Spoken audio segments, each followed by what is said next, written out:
जम्मू कश्मीर में कोरोना के मामलों में लगातार उतार चढ़ाव देखने को मिल रहा है। पिछले 24 घंटों की बात की जाए तो स्वास्थ्य विभाग की तरफ से जारी आंकड़ों के मुताबिक 5606 नए मामले दर्ज हुए हैं, जिसमें से अगर बात की जाए तो 1353 मामले जम्मू संभाग से और वहीं 4253 मामले कश्मीर संभाग से दर्ज किए गए हैं। और इसके साथ साथ ही पिछले 24 घंटों में 8 मौतें भी दर्ज की गई।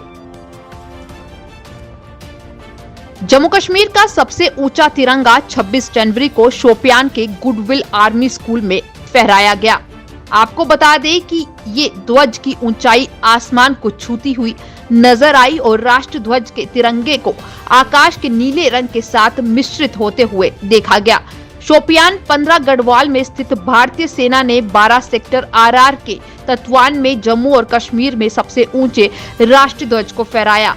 बता दें कि 150 मीटर का झंडा पूरे जम्मू कश्मीर में सबसे ऊंचा झंडा रहा। इस कार्यक्रम में GOC चिनार को DP पांडे मुख्य अतिथि के तौर पर मौजूद रहे। जब हमारे पड़ोसी देशों ने हम पर बुरी नजर डाली है, हमारे जवानों ने उसका कड़ा जवाब दिया है। -35 डिग्री तापमान में जहां कुछ सेकंड खड़ा रहना और सांस लेना भी मुश्किल है, वहां देश की सरहदों की रक्षा में तैनात हमारे जाबाज हिमवीरों की गर्मजोशी देशवासियों में राष्ट्रभक्ति का संचार करती है। आपको बता दें कि लद्दाख वास्तविक नियंत्रण रेखा पर 15,000 फीट की ऊंचाई पर स्थित सियाचिन पोस्ट पर ITBP के हिमवीरों ने -35 डिग्री तापमान में राष्ट्रध्वज फहराने के बाद भारत माता की जय के जय घोष लगाकर ये स्पष्ट कर दिया कि वे हर परिस्थिति में खुश हैं और देश के लिए मरने मारने के लिए हरदम तैयार।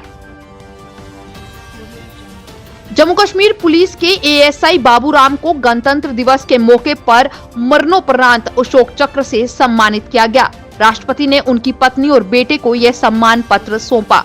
वीरता पुरस्कार पाने वाले बहादुरों में जम्मू कश्मीर का यह जाबाज घाटी में आतंकियों के लिए काल था।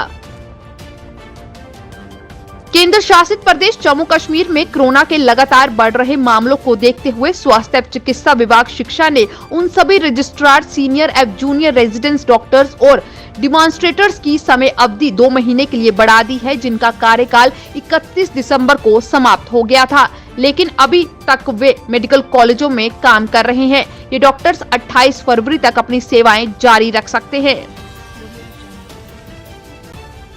लेफ्टिनेंट जनरल उपेंद्र द्विवेदी की सेना की उत्तरी कमान का नया general officer commanding in chief बनाया गया है। वे उत्तरी कमान प्रमुख लेफ्टिनेंट जनरल YK जोशी से यह अहम जिम्मेदारी संभालेंगे। मौजूदा आर्मी कमांडर YK जोशी का उत्तरी कमान के GOC इन C का कार्यकाल 31 जनवरी को पूरा हो रहा है। सीमा सुरक्षा बल और पाकिस्तानी समकक्ष पाक रेंजर्स ने भी भारत के 73वें गणतंत्र दिवस के अवसर पर एक दूसरे को मिठाइयां भेंट की। BSF और पाक रेंजर्स के अधिकारियों ने भी एक दूसरे को मिठाइयां भेंट की। आपको बता दें कि पिछले 2 सालों से कोरोना महामारी के चलते दोनों देशों के बीच की सीमाओं पर मिठाइयों के आदान प्रदान पर रोक लगाई गई थी। देश में कोविड-19 रोधी वैक्सीन कोविशील्ड और कोवैक्सीन को जल्द ही बाजारों में आने की संभावना है। आधिकारिक सूत्रों ने बताया है कि इन टीकों को जल्द ही दवा नियामक से नियमित बाजार में बिक्री की मंजूरी मिल सकती है। इनकी कीमत 275 रुपए प्रति खुराक और 150 रुपए के अतिरिक्त सेवा शुल्क के साथ रखी जा सकती है।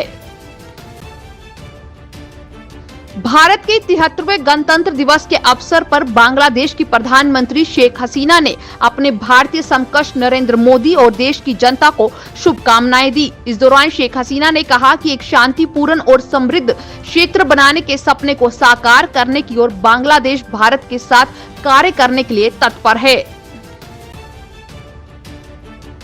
पूर्व केंद्रीय मंत्री कपिल सिब्बल ने वरिष्ठ नेता गुलाम नबी आजाद को पद्म भूषण से सम्मानित किए जाने को लेकर अपनी ही पार्टी कांग्रेस पर तंज कसा है।